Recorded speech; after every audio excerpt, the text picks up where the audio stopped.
桃园一个细店的肉商涉嫌啥人来投资哦？计共是有30亿的资金，后来伊人就落跑。全台湾大约是有300个受害者，受害者用尽办法，伫一礼拜内找到这个嫌犯交予警方。也毋过法官是裁定讲20万交保，这个嫌犯又搁落跑了，所以受害者是非常的不满。桃园龟山这间冷冻工厂大门锁起来无营业，风声已经退租，肉商讲骗钱搁走路。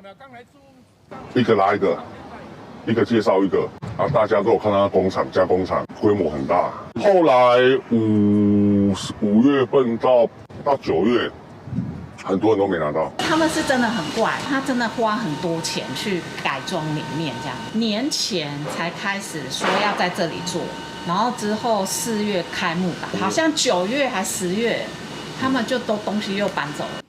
传出是县里肉商用假的营业项目招人投资，骗钱30亿，全台受害者超过300人，敢若桃园分局都超过30人报案，要受害者被骗当保释，户头被列为诈骗警示户头。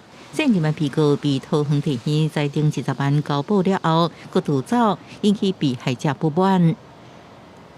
男子开设公司后，以高报酬吸引许多民众投资，投资之后避不见面。本分局接获报案，立即展开追查，全案移请桃园地检侦办。针对受害者这期怀疑凊彩帮人，桃园地院表示，法官判断关键资料无够认定，检察官申请羁押所致犯罪事实，因为无羁押必要。经过高院撤销发回了后，也马上依法团估定数是符合的，无凊彩帮人的问题。记者综合报道。